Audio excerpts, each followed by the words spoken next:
On Christmas Eve, my brother knocked on my door, shivering. I have nowhere else to go. My husband whispered, you can't trust him.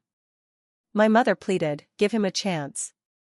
My hand shook as I looked at him, then at the hidden camera footage from last time. I took a deep breath and said, then let's watch this first. When the video played, he started crying. It started with a knock at the door while I was finishing the fruit salad. The same fruit salad I make every year for Noche Buena.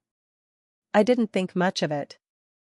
Thought maybe it was a neighbor or one of the kids from next door asking for aguinaldo early. But when I opened the door, it was my younger brother, Paulo. He was standing there soaking wet, holding a busted duffel bag, wearing a thin hoodie and slippers. No umbrella. He looked like he hadn't eaten in days. His lips were cracked. His eyes were red, and not from the cold. From crying. 8, he said, barely looking at me. I have nowhere else to go. My chest tightened. He looked broken. But memories started rushing back at the same time, memories I had tried to push down since last March. Behind me, Miguel, my husband, stepped up. He looked over my shoulder, saw Paulo, and immediately I felt his hand tighten on my back. He leaned in and whispered so Paulo wouldn't hear, you can't trust him. He didn't say it in anger. It wasn't harsh. It was like he was reminding me of something painful that I was trying to forget. And just like that, I was back in that moment from months ago. The one that made us install hidden cameras. Back then, Paulo had asked to stay with us for a few days. Said he was trying to get back on his feet. I believed him. I let him in. Even defended him when Miguel said he was uneasy. But then money started disappearing. Little things too. Loose change. An old watch Miguel's dad gave him. My small gold earrings. Even my ATM card went missing for a whole day and came back inside my laundry hamper like it hadn't just been used to withdraw 5,000 Cuban pesos. Miguel installed a hidden cam in the guest room. I didn't know until he showed me the footage after Paulo left. What I saw made me feel sick. Paulo going through Miguel's pants. Taking the wallet. Going back in again hours later to check the drawer where we kept emergency money. And even one time, this part made my stomach turn, he went into our bedroom when we were asleep. Just standing there for a full minute. Not moving. Just looking. We didn't confront him. He left the next day after I caught him trying to lie about buying bread. He said he used his own money. But I found our missing cash hidden in the lining of his bag later. I blocked him after that. He tried calling. Messaged once or twice. Said he was sorry. That he didn't mean it. That he was desperate. I didn't answer. I couldn't. I didn't even know how to start forgiving him. And now he was at my door. My mother, who was visiting from Cebu, called from the living room. Anik, let him in. It's Christmas. She had always defended him. Even as a child, Paulo was the baby. When he broke something, it was always an accident. When he failed a class, it was the teacher's fault. I grew up watching him get chance after chance. I stood there frozen. I looked at my husband. He didn't say anything more. He just looked at me with that calm but tired face, like he knew I was already fighting myself in my head. That he wouldn't stop me if I said yes, but that I should really think about it. I looked back at Paulo. Then I said, wait. I went into the kitchen, grabbed the old tablet we had hidden in the drawer. I turned it on. My hand shook as I typed in the password. I cast it to the living room TV. Everyone went quiet. Paulo didn't move from the doorway. My mother looked confused. Miguel already knew what was about to happen. The footage loaded. The video ended. Silence. I turned to Paulo. He was shaking his head. Tears started falling. 8, he said, voice cracking. Please. I was not right in the head. I was in deep with some people. I had no one else. My mother put a hand over her mouth. She didn't say anything this time. Paolo dropped to his knees right there in the doorway. Please. I know what I did. I'm not making excuses. But I've changed. I swear to you. I'll do anything. Just, don't shut me out. I have nowhere else. Miguel stood behind me, quiet, arms crossed. I stood there watching my brother cry. The same brother I grew up with. The one I used to carry on my back when he got sick. The one I defended in high school when he got caught cheating in math. The one who stole from me. Lied to me. Watched me sleep like a stranger. I didn't know what to feel. My hands wouldn't stop shaking. My mouth was dry. My chest felt like it was caving in. He looked up at me, eyes swollen, voice hoarse. Please, just one night. I don't need anything else. And all I could say was, why now? He didn't answer. And that's when something shifted in the room. I stood there for a while, still frozen. Paolo was still on his knees, crying, wiping his face with the sleeve of his wet hoodie. No one spoke. Even my mother, who always had something to say, was quiet. I could feel Miguel watching me, waiting. I was waiting too, for something to tell me what the hell to do. Finally, I stepped aside. Just a little. Not a full gesture. But enough to say, you can come in. He nodded, stood slowly like his body hurt, and walked in. I didn't say anything. Miguel didn't either. Paolo went to sit on the far end of the sofa, far from all of us. He didn't even ask for food or water. My mother went to the kitchen, probably to avoid looking at me. Miguel walked past me, straight to our room.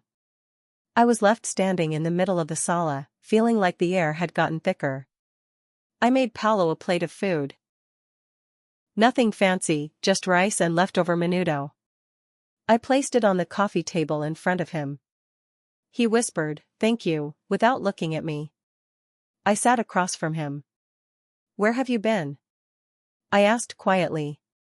He shrugged. "Sleeping in bus terminals, sometimes in a friend's tricycle.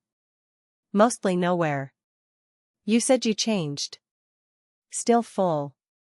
Miguel looked straight at Paolo. "No offense," he said, "but I'm locking our room tonight." Paolo just nodded. "Do what you need to do. I understand." We all slept with our doors closed that night. Miguel did what he said, locked the door, double-checked the windows. I couldn't sleep. My mind was racing. I kept going back and forth between his family and he could do it again. At 3:30 a.m., I heard a sound. Like shuffling. I got up quietly.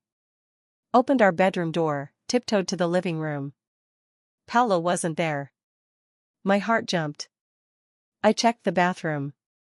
Nothing. I checked the kitchen. He was standing there. Not moving. Just standing in front of the refrigerator with the door open, staring at the inside. I didn't say anything at first. Just watched him. He finally noticed me and blinked. "Sorry. I was hungry. I didn't want to wake anyone." I nodded slowly. "Okay. Do you want me to cook something?" He shook his head. Closed the fridge. "I'll just eat later." I didn't go back to bed. I sat at the kitchen table, watching him return to the couch. He didn't sleep again. Just lay there, awake until morning. Christmas Day was cold and quiet. Miguel and I barely talked. My mother tried to bring back the holiday cheer by turning on some old Jose Marichan songs. Paolo just sat there, staring at the floor most of the time.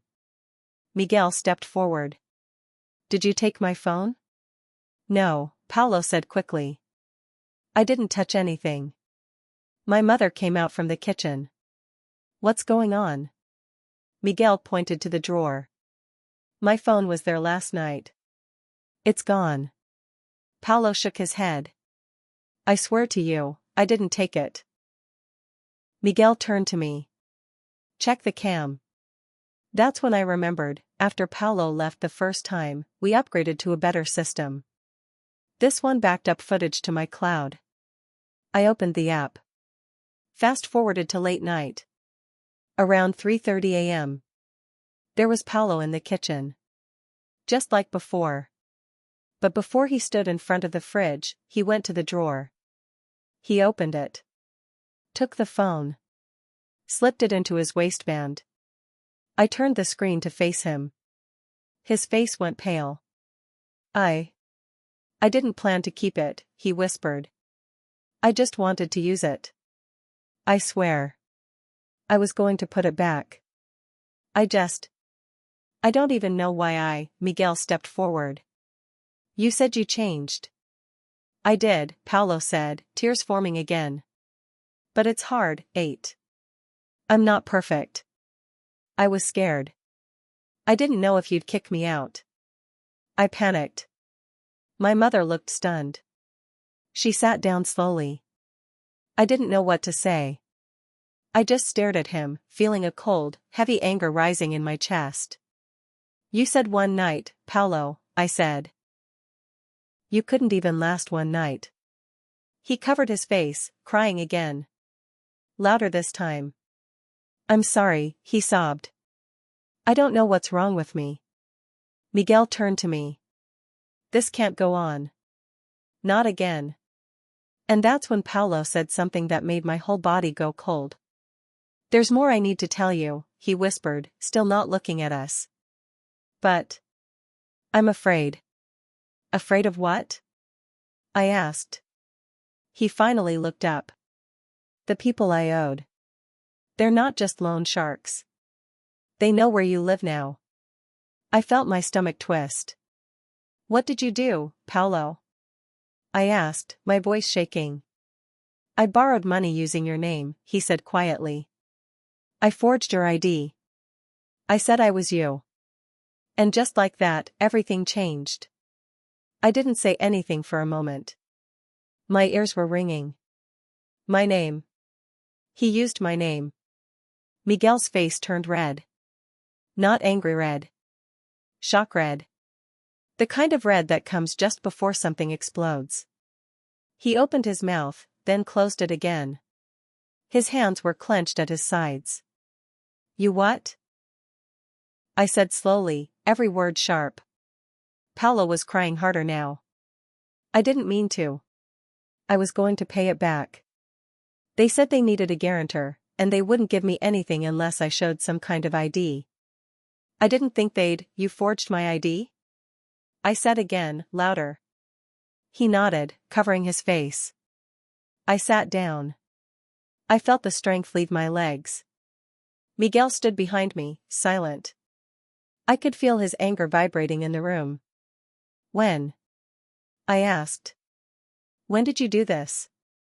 5 months ago, Paolo mumbled. After I left here. So you leave after stealing from us, and your next bright idea is to drag me into your debt. My voice cracked at the end. My throat was tight. I had no choice, he said. They were going to hurt me. They're going to come here, Paolo. Miguel's voice was low, controlled. You dragged her into your mess. Into something criminal. I didn't think they'd follow me. You didn't think at all, I snapped. Paolo looked up at me, face soaked in tears. I didn't want this. I swear to you. But they're coming. I saw one of them earlier. Outside. Just this morning. You what? I didn't say anything because I didn't want you to panic. I stood up fast. You didn't want me to panic? Paolo, you've dragged me into something I don't even understand. You forged my name, got a loan from, what, some gang? They're not a gang, he said, looking terrified now. They're worse. My heart dropped. Define worse. He swallowed hard. They've done things. I saw them beat a guy who missed one payment. I heard rumors someone disappeared. They're not like street thugs. They know police. They know how to make people vanish. Miguel was already grabbing his phone. We need to go to the barangay office. File a report. Now. No. Paulo said, jumping up. You don't understand. If they find out I talked, if they even think I went to the police, they'll go after you. They're already going after us, I snapped. Or have you forgotten whose name is on that fake loan? He looked sick. Like he was about to vomit. I didn't know it would go this far. Then he said something that really made my stomach drop. They've already been here. Miguel and I both froze. What do you mean, been here? They knocked earlier. Before I came in. That's why I came here. They followed me, I think. I had to pretend I didn't know who lived here. They asked questions. Asked about you. By name. My mother gasped. She stood from the couch. Why didn't you tell us this earlier? I was scared. I backed up against the wall, feeling the cold concrete against my back. We have kids in this house, Paulo. We have a family. And you brought danger to our front door. I'll leave, he said quickly. I'll fix this. Just, please don't call the cops. They'll know. Somehow they always know. Miguel turned to me. He needs to go. Now. We'll figure out the rest later. But I couldn't answer. My mind was spinning too fast. And then, another knock at the door. All of us froze. It wasn't loud. Just 3 calm knocks. Miguel moved slowly, grabbing a metal bat we kept by the shoe rack. He held a finger to his lips. The living room was dead silent. Even Paulo stopped breathing. Another knock. Louder this time. My phone vibrated on the table. An unknown number. I picked it up, hands shaking. I didn't say anything. A man's voice, low and smooth. Good evening, Ma'am Rowena. Lovely home you have. We just need a quick word with your brother. No need to cause a scene. He hung up. I stared at the screen. Miguel moved to peek through the curtain. His face went pale. He mouthed, 3 men. They weren't wearing uniforms. But something about them screamed organized. Clean-cut. Serious. The kind that don't raise their voice but still make you feel like you're one wrong word away from disappearing. I backed away from the door. They know my name. Miguel locked the deadbolt. We're not opening that. Paulo started pacing. You shouldn't have let me in. I told you, you shouldn't have come, I snapped. My mother pulled out her rosary. What do they want? To collect, Paulo said. Or make a point. I couldn't take it anymore. I grabbed the landline and called the barangay desk. I didn't even try to whisper. I told them everything, down to the name Paulo used on the forged ID. The woman on the other end said to stay inside. Help was coming. Another knock. This time faster. Sharper. Then a voice from outside, clear and calm, Miss Rowena. You've got 5 minutes. 5 minutes for what? I had no idea what was coming next. But I knew this wasn't just about money anymore. Miguel stood with the bat still in his hand, breathing through his nose like he was trying not to explode. Paulo was pacing, muttering something under his breath, pulling at the sleeves of his hoodie. My mother sat on the couch, rosary clenched in her fists, whispering prayers under her breath. And I was frozen. I didn't know what to do. What to feel. My name was on a forged loan. Criminals were outside. My husband was ready to fight. My brother was falling apart in front of me. And I just wanted it all to stop. 2 minutes passed. Then someone outside banged on the gate. Not a knock. A bang. Miguel cursed under his breath. They're going to break in. Then a voice, loud now. Confident. Not hiding anymore. Rowena. You hiding him? Last chance. Open the door or we come in. I rushed to the front door and shouted, "Help is on the way. We've called the police." For a moment, silence. Then the sound of retreating footsteps. I ran to the window. Saw them walk away, slowly, like they weren't scared. Just done waiting. 5 minutes later, 2 barangay tanids arrived. One in slippers and a raincoat, carrying a flashlight. Another, older guy, with a clipboard. They looked tired, like they didn't want to be involved. I told them everything. Miguel backed me up. Paulo stayed quiet. The older tanid, Mang Erning, pulled Paulo aside. "You're lucky your sister called us before this got worse," he said. Paulo nodded, eyes on the floor. "Did you really use her name?" Mang Erning asked. "Yes, sir." "For how much?" Paulo whispered it. I didn't catch it. But Mang Erning did. He raised his eyebrows. "You understand this isn't just forgery. If they file a case? That's identity theft. Jail time." "I'll face it," Paulo said, voice cracking. "Just don't let them hurt her." "No promises," Mang Erning said. "You need to go with us. For your own safety. They know where she lives now." I turned to Paulo, numb. "You have to leave," I said. "You can't stay here." He stepped toward me, and I stepped back. "Don't," I said. He froze. Miguel was quiet, but I knew he was waiting for me to break. I didn't. I couldn't. Paulo looked at our mom. "Ma, please," my mom didn't move. Her eyes were wet, but she didn't speak. For once, she wasn't defending him. The barangay officers took him that night. No cuffs. Just quiet escort. Paulo didn't resist. Before he stepped out, he turned back to me. "I didn't mean to ruin everything." I didn't say a word. The aftermath that night was quiet. Miguel didn't say much. He sat outside for a while, just staring at the gate. My mom went into the guest room and cried for hours. I could hear her through the door. I just cleaned. I didn't know what else to do. I scrubbed the kitchen counter. Reorganized the pantry. I cleaned like I could erase the whole night.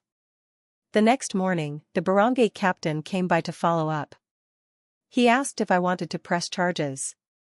I said I didn't know yet. By lunch, the phone calls started. Unknown numbers. Strange messages. One voicemail: "You don't want to be difficult, Miss Rowena. Your brother owes us. And when family owes, everyone pays." Miguel changed our locks that day. We moved valuables out of the house. Sent our daughter to stay with his sister in Cagayan for a few weeks. It didn't feel like Christmas anymore. Confrontation. A few days later, I got a message from Paulo. He was staying at the barangay outpost, under informal protective custody. He wanted to see me. I didn't want to go. But I did. He looked smaller. Paler. Like guilt had chewed through him. "I'm sorry," he said again. "You've said that. I know. Do you know what you took from me?" I said, my voice rising. "Not the money. Not the risk. You took my peace. My family's safety. You turned me into someone who's scared to open the door. I was desperate. You were selfish." He didn't argue. "I should have said no," I said. "I should have closed the door when you showed up. But you didn't. And that hurt more than anything. Because I didn't. Because I still loved him." "I'm going to turn myself in," he said quietly. "I'll confess to everything. Clear your name." I didn't cry. I didn't hug him. I just nodded and walked away. Reflection. It's been 3 months. Paulo is in jail now. He's facing charges. I visit sometimes. Not often. Just enough. The men haven't come back. Maybe they believed the police story. Maybe they're just waiting. Miguel and I are healing. Slowly. We still double-check the locks. We still keep the lights on outside all night. But there's peace now. A broken, fragile peace. My mother moved back to Cebu. She couldn't look me in the eye before she left. I think she's ashamed. I think she also blames herself, in her own way. I've learned something since then. Love doesn't mean endless forgiveness. Family doesn't mean endless chances. Sometimes, protecting the people you love means walking away from the ones who keep hurting them. And sometimes, you open the door thinking you're letting someone in, but really, you're just letting danger sit on your couch and eat your food. I still don't know if I did the right thing that night. But I know I'd do it differently now. And that's enough for me.